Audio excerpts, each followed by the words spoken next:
Hi, welcome to physics class.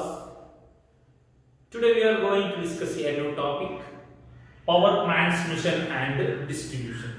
10th ക്ലാസ്സിലെ ഫിസിക്സിലെ electromagnetic induction എന്ന് പറഞ്ഞ ഒരു ഭാഗമുണ്ട്. അതിന്റെ മറ്റൊരു സെക്ഷൻ ആണ് power transmission and distribution. Power വിതരണവും പ്രസരണവും. അപ്പൊ എന്താണ് വിതരണം, എന്താണ് പ്രേഷണം, രണ്ടും വ്യത്യാസമാണ്. അപ്പൊ നമുക്ക് അതിലേക്ക് വരാം. അപ്പൊ നമ്മുടെ രാജ്യത്ത് അല്ലെങ്കിൽ ലോകത്ത് എല്ലാ സ്ഥലത്തും ഏറ്റവും ഈസി ആയിട്ട് ഇലക്ട്രിസിറ്റി പ്രൊഡ്യൂസ് ചെയ്യാൻ നല്ലത് AC ആണ്. AC ഭയങ്കര ഡേഞ്ചർ ആണ്, പക്ഷെ പ്രൊഡക്ഷൻ കുറച്ചും കൂടി ഈസിയാണ്. അത് DC-യേക്കാൾ ലാഭകരമായിട്ട് നമുക്ക് AC-യെ ട്രാൻസ്മിഷന് വേണ്ടി ഉപയോഗിക്കാം. അപ്പൊ AC വൈദ്യുതിയാണ് നമ്മൾ ഉപയോഗിക്കുന്നത്, അതിന്റെ AC കറണ്ട് ആണ് നമ്മൾ യൂസ് ചെയ്യുന്നത്.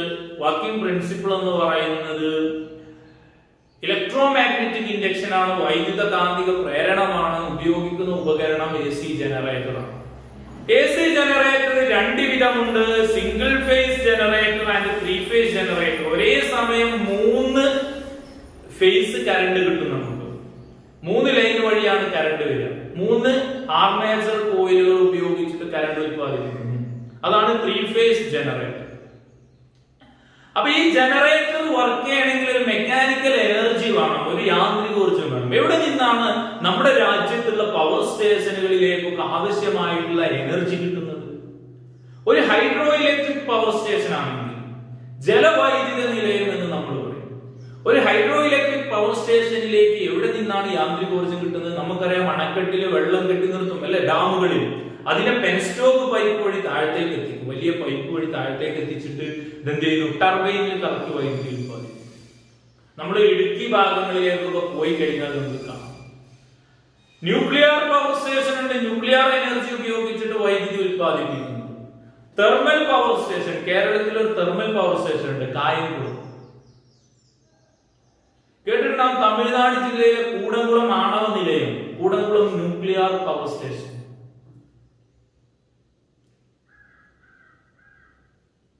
കൽപ്പാക്കം ന്യൂക്ലിയർ പവർ സ്റ്റേഷൻ കൽപ്പാക്കത്ത്, തമിഴ്നാട്ടിൽ തന്നെ കൽപ്പാക്കം ആണവ നിലയം. വിൻഡ് മില്ലുകൾ കണ്ടിട്ടുണ്ടാവും നിങ്ങൾ, കാറ്റാടി ഉപയോഗിച്ചിട്ട് വൈദ്യുതി. നമ്മുടെ അട്ടപ്പാടി മേഖലയിൽ പോയാൽ കാണാം, ഇടുക്കി ജില്ലയില് രാമക്കൽമേട് പ്രദേശങ്ങളിൽ പോയി കാണാം, കുട്ടിക്കാനം ആ മേഖലയിലൊക്കെ പോയാൽ നമുക്ക് കാണാം കാറ്റാടികളിൽ നിന്ന് വൈദ്യുതി ഉത്പാദിപ്പിക്കും. ജിയോ തെർമൽ, ഇങ്ങനെ ഡിഫറെന്റ് എനർജി സോഴ്സുകൾ. അപ്പൊ എല്ലാ സ്ഥലങ്ങളിലും ഇലക്ട്രോമാഗ്നറ്റിക് ഇൻഡക്ഷൻ വഴിയാണ്. ജനറേറ്ററിലെ ടർബൈൻ കറക്കിയിട്ടാണ്. അതിനാവശ്യമായിട്ടുള്ള മെക്കാനിക്കൽ എനർജി, യാന്ത്രികോർജ്ജം കൊടുക്കുന്നതിലുള്ള വ്യത്യാസം മാത്രമേ ഉള്ളൂ. വർക്കിംഗ് എല്ലാം ഒരുപോലെ. അപ്പൊ വിതരണ ആവശ്യത്തിന് വേണ്ടി, ട്രാൻസ്മിഷന് വേണ്ടി വൻതോതിൽ വൈദ്യുതി ഉത്പാദിപ്പിക്കുന്ന സ്ഥലങ്ങളെയാണ് നമ്മൾ എന്ത് പറയുന്നത്? പവർ സ്റ്റേഷനുകൾ എന്ന് പറയും. അപ്പൊ പവർ സ്റ്റേഷനുകൾ എന്ന് പറഞ്ഞാൽ power stations are places when electricity is generated in a large scale for distribution. ഡിസ്ട്രിബ്യൂഷന് വേണ്ടി, വിതരണത്തിന് വേണ്ടി വൻതോതിൽ വൈദ്യുതി ഉത്പാദിപ്പിക്കുന്ന സ്ഥലങ്ങളെയാണ് നമ്മൾ എന്ത് പറയുന്നത്? പൊതുവെ പവർ സ്റ്റേഷനുകൾ എന്ന് പറയുന്നത്. അവിടെ പവർ സ്റ്റേഷനുകളിൽ ഞാൻ പറഞ്ഞു 3 ഫേസ് AC ആണ് ഉപയോഗിക്കുന്നത്. കേരളത്തില് പ്രധാനമായിട്ടും ഇലക്ട്രിസിറ്റിയുടെ സോഴ്സ് എന്ന് പറയുന്നത് ഹൈഡ്രോ ഇലക്ട്രിക് പവർ സ്റ്റേഷൻ ആണ്, ജലവൈദ്യുത നിലയങ്ങളാണ്. കേരളത്തിലുള്ള കുറച്ച് പവർ സ്റ്റേഷനുകൾ നമുക്ക് പരിചയപ്പെടാം. കേരളത്തിലെ മേജർ പവർ സ്റ്റേഷൻ ആണ് മൂലമറ്റം പവർ സ്റ്റേഷൻ, ഇടുക്കി ജില്ലയിലെ മൂലമറ്റം പവർ സ്റ്റേഷൻ. നമ്മുടെ ഇടുക്കി ഡാമിൽ നിന്നും വൈദ്യുതി ഉത്പാദിപ്പിക്കുന്നു. ശബരിഗിരി ജലവൈദ്യുത പദ്ധതി, കുറ്റ്യാടി ജലവൈദ്യുത പദ്ധതി ഉണ്ട്. ഇങ്ങനെ കേരളത്തിൽ ഒരുപാട് ജലവൈദ്യുത പദ്ധതികളുണ്ട്.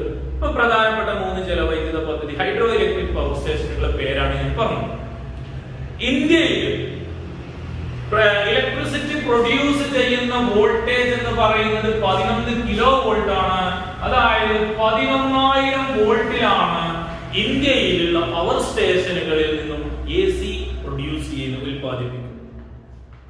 ആ AC ഉത്പാദിപ്പിക്കുന്ന സ്ഥലങ്ങളെയാണ് നമ്മൾ എന്ത് പറയുന്നത്? പവർ സ്റ്റേഷൻ സ്റ്റേഷനുകൾ എന്ന് പറയുന്നത്. ഈ പവർ സ്റ്റേഷനിൽ നിന്നും ഇത് ഉപയോഗിക്കുന്ന സ്ഥലങ്ങളിലേക്ക് വൈദ്യുതി എത്തിക്കുന്ന പ്രോസസ്സാണ് പവർ ട്രാൻസ്മിഷൻ എന്ന് പറയുന്നത്. അപ്പൊ ട്രാൻസ്മിഷൻ എന്ന് പറഞ്ഞാൽ എന്താ? വൈദ്യുതി ഉൽപ്പാദിപ്പിക്കുന്ന സ്ഥലത്തിൽ നിന്നും അത് ഉപയോഗിക്കുന്ന സ്ഥലത്തേക്ക് എത്തിക്കുക. അപ്പൊ ട്രാൻസ്മിഷൻ എത്തിക്കുന്നു. ഇങ്ങനെ പവർ ട്രാൻസ്മിഷൻ നടക്കുമ്പോ അവിടെ എന്ത് സംഭവിക്കും? പവർ ട്രാൻസ്മിഷൻ എന്ന് പറഞ്ഞാൽ എയറിലൂടെ നടത്താൻ പറ്റില്ലല്ലോ കറണ്ട്. അതിനെന്ത് വേണം? ഇലക്ട്രിക്കൽ ലൈൻ വഴിയാണ് നമ്മൾ കടത്തിവിടുക. അപ്പോ ഇലക്ട്രിക്കൽ ലൈൻ വഴി കടത്തിവിടുമ്പോൾ നമുക്കൊരു പ്രശ്നമുണ്ട്. എന്താണ്? ജൂൾ നിയമം അവിടെ ഒരു വില്ലനാണ് അല്ലെ. ജൂൾ നിയമം എന്താണ്? H is equal to I square RT. Electrical energy is lost as heat energy during power transmission. Electrical energy is lost as heat energy according to Joule's law. അപ്പൊ ജൂൾ നിയമപ്രകാരം വൈദ്യുതോർജ്ജം താപോർജ്ജമായി നഷ്ടപ്പെടുന്നു. This is known as transmission laws. അപ്പൊ ഇതിനെയാണ് നമ്മൾ എന്തറിയപ്പെടുന്നത്? Transmission loss അല്ലെങ്കിൽ പ്രസരണ നഷ്ടം എന്നറിയപ്പെടുന്നത്.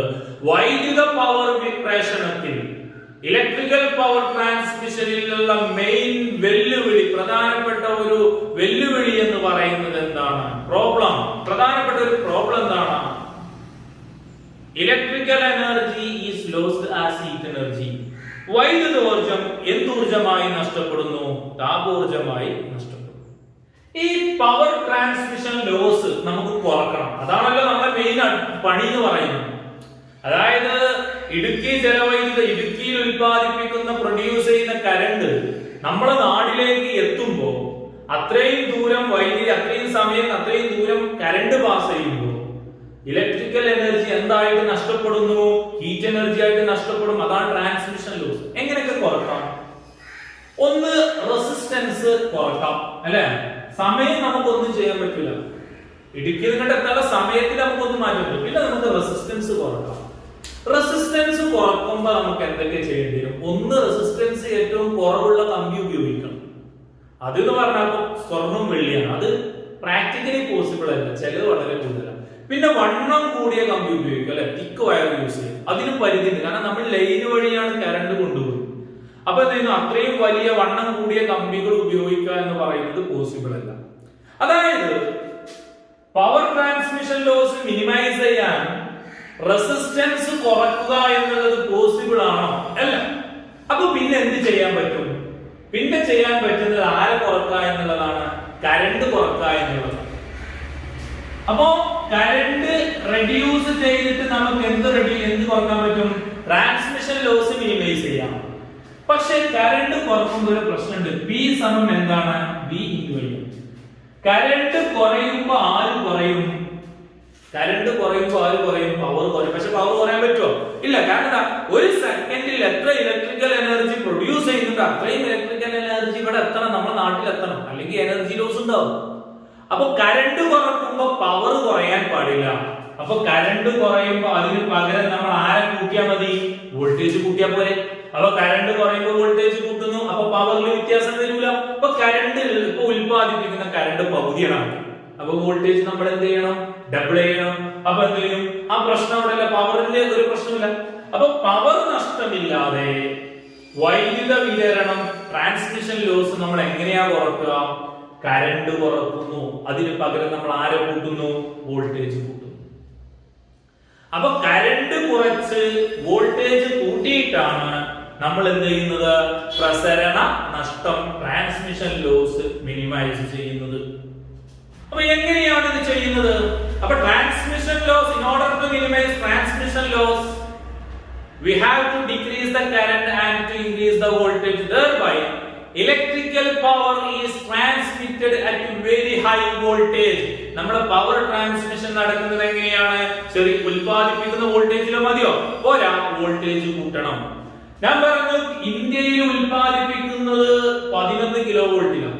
അതിനെ നമ്മൾ എത്രയാക്കി മാറ്റും? 220 കിലോ വോൾട്ട് ആക്കി മാറ്റും. 11ന് 22 അല്ല, 11ന് 220 കിലോ വോൾട്ട് ആക്കി മാറ്റും. അത് ചില സ്ഥലങ്ങളിൽ എന്ത് ചെയ്യുന്നുണ്ട്, ചിലത് നമ്മുടെ ഡിപ്പെൻഡബിൾ ആണ്.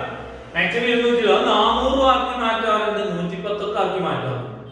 പൊതുവെ 220 ആക്കിയാൽ മാറ്റാം, 400 ആക്കി മാറ്റും, അത് 220 ആക്കി മാറ്റും, 110 ആക്കി മാറ്റും. അതായത് വോൾട്ടേജ് കൂട്ടുന്നു.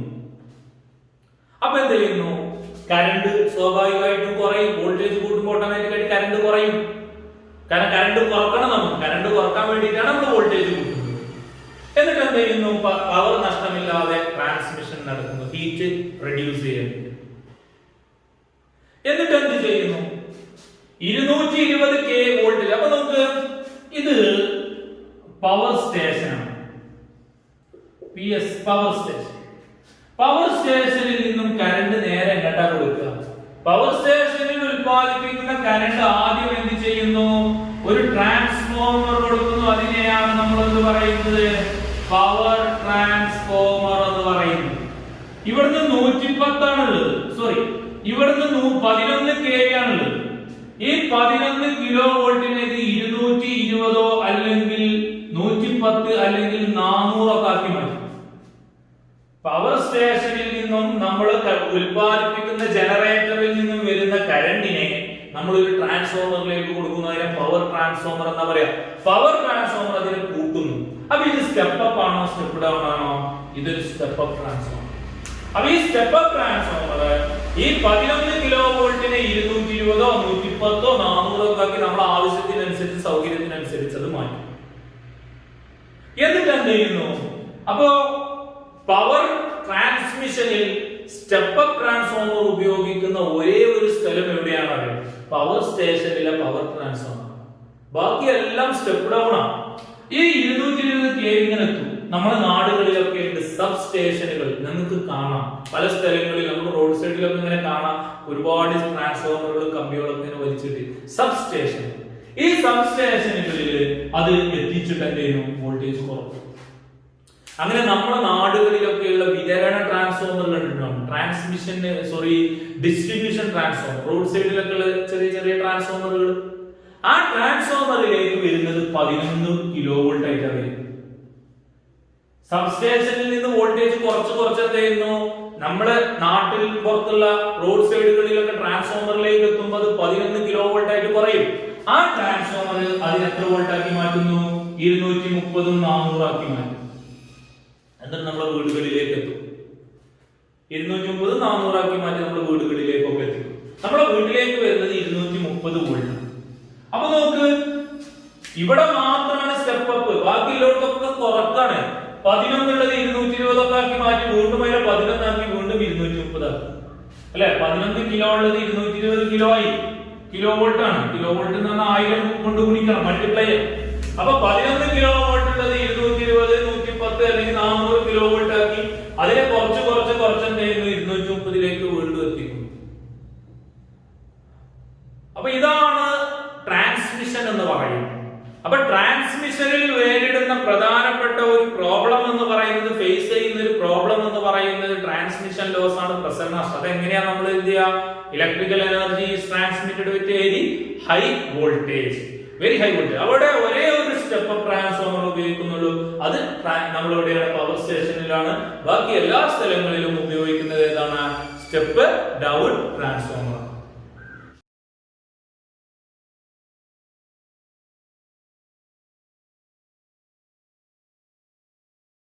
അപ്പൊ സബ്സ്റ്റേഷനുകളിലുള്ള എല്ലാ ട്രാൻസ്ഫോമറുകളും ഏത് തരം ട്രാൻസ്ഫോമറാണ്? Step down transformer. സബ്സ്റ്റേഷനുകളിലുള്ള എല്ലാ ട്രാൻസ്ഫോമറും സ്റ്റെപ്പ് ഡൗൺ ട്രാൻസ്ഫോമർ. നമ്മൾ സാധാരണ ഡിസ്ട്രിബ്യൂഷൻ ട്രാൻസ്ഫോമറിൽ നിന്നും 3 ലൈൻ, നമ്മുടെ ഡിസ്ട്രിബ്യൂഷൻ ട്രാൻസ്ഫോമറിൽ നിന്നും 3 ലൈനാണ് പുറത്തേക്ക് വരിക. ഒരു ലൈൻ വയറിംഗ്. ഇത് 3 ഫേസ് ആണ്, പിന്നെ ഒരു ന്യൂട്രലും. നമ്മുടെ വിതരണ ട്രാൻസ്ഫോമറിന് 3 ലൈന് പ്ലസ് 1 4, അതായത് 3 ഫേസും ഒരു ന്യൂട്രലും ആണ് ഉണ്ടാവുക. ഈ 3 ഫേസിൽ 2 ഫേസിന്റെ ഇടയിൽ 400 വോൾട്ട് ഉണ്ടാവും. ഏത് ഫേസിന്റെ? അത് ഇവക്ക് രണ്ടിന്റെ ഇടയിലും ഇവക്ക് രണ്ടിന്റെ ഇടയിലും ഇവക്ക് രണ്ടിന്റെ ഇടയിലും ഒക്കെ എന്താണ്? 400 വോൾട്ട്. ഒരു ഫേസിന്റെയും ന്യൂട്രലിന്റെയും ഇടയിലാണ് എന്ത് വരിക? 230 വോൾട്ട്. അപ്പൊ നമ്മുടെ വീട്ടിക്ക്, നമ്മുടെ റോഡ് സൈഡിൽ കൂടെ 4 ലൈന് പോകുന്നുണ്ട്. നമ്മുടെ വീട്ടിൽ കഴിയുന്ന ഒരു ന്യൂട്രലിനും ഒരു ഫേസും ആണ് വരും. അപ്പൊ ഒരു ഗൃഹവൈദ്യുതീകരണത്തിന് നമ്മളെ ഹൗസ് ഹോൾഡിലേക്ക്, വീടുകളിലേക്ക് ഒരു ന്യൂട്രലും ഒരു ഫേസും ആണ് വരും.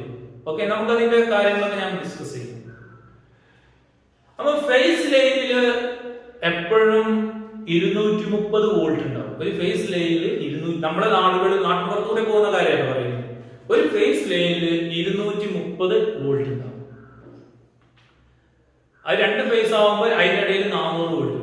അപ്പൊ ഭൂമിയിൽ നിന്നുകൊണ്ട് ഒരാൾ ന്യൂട്രൽ ലൈനിൽ തൊട്ടാൽ അയാൾക്ക് എന്താ ചെയ്യാൻ പാടില്ല? ഷോക്ക് ഏൽക്കാൻ പാടില്ല. ഇനി അതുകൊണ്ട് പോയി തൊടാൻ നിൽക്കണ്ട, കാരണം ന്യൂട്രൽ ലൈനിൽ ചെറിയ കറണ്ട് വരാൻ സാധ്യതയുണ്ട്. അപ്പൊ ന്യൂട്രൽ ലൈനില്, ഭൂമിയിൽ നിന്നുകൊണ്ട് ന്യൂട്രൽ ലൈനിൽ തൊടുന്ന ഒരാൾക്ക് ഷോക്ക് ഏൽക്കില്ല. എന്താ കാരണം? പൊട്ടൻഷ്യൽ ഡിഫറൻസ് 0 ആണ്. ന്യൂട്രൽ ലൈനിൽ 0 വോൾട്ട് ആണ്, ഭൂമിയിലും 0 വോൾട്ട്. അപ്പൊ തൊട്ടാണ്ടാവും. എന്നാൽ അതേ സ്ഥാനത്ത് ഭൂമിയിൽ നിന്ന് ഫേസിൽ തൊട്ടാൽ എന്തെങ്കിലും ഷോക്ക് ഏൽക്കും, കാരണം ഭൂമിയിൽ 0, ഫേസിൽ 230. അപ്പൊ നമ്മുടെ ശരീരത്തിലൂടെ കറണ്ട് ഫ്ലോ ചെയ്യും. അപ്പൊ ഭൂമിയിൽ നിന്നുകൊണ്ട് ന്യൂട്രൽ ലൈനിൽ തൊട്ടാൽ ഷോക്ക് ഏൽക്കൂല, അതേ സ്ഥാനത്ത് ഫേസ് ലൈനിൽ തൊട്ടാൽ ഷോക്ക് ഏൽക്കും. കാരണം ന്യൂട്രൽ ലൈനിൽ തൊട്ടാൽ പൊട്ടൻഷ്യൽ ഡിഫറൻസ് 0 ആണ്, ഫേസ് ലൈനിൽ തൊട്ടാൽ പൊട്ടൻഷ്യൽ ഡിഫറൻസ് എത്രയാണ്? 230. അപ്പൊ നമ്മുടെ ശരീരത്തിലൂടെ കറണ്ട് ഒഴുകും. ഓക്കെ,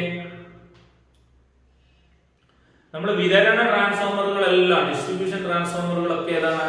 സ്റ്റെപ്പ് ഡൗൺ ട്രാൻസ്ഫോമർ ആണ്. ക്ലിയർ ആയാലും? അപ്പൊ ഇതാണ് പവർ ട്രാൻസ്മിഷൻ. അപ്പൊ പവർ ട്രാൻസ്മിഷനിൽ പ്രധാനമായിട്ടും ശ്രദ്ധിക്കേണ്ടത് എന്താണ് പവർ ട്രാൻസ്മിഷൻ, എന്താണ് transmission loss. Okay, transmission loss എങ്ങനെ റെഡ്യൂസ് ചെയ്യാം, ഇത്രയും കാര്യങ്ങൾ വളരെ പ്രധാനപ്പെട്ടതാണ്. നമുക്ക് മനസ്സിലായി എന്ന് വിചാരിക്കുന്നു. അപ്പൊ നമുക്ക് ഇവിടെ അവസാനിപ്പിക്കാം. Thank you. See U.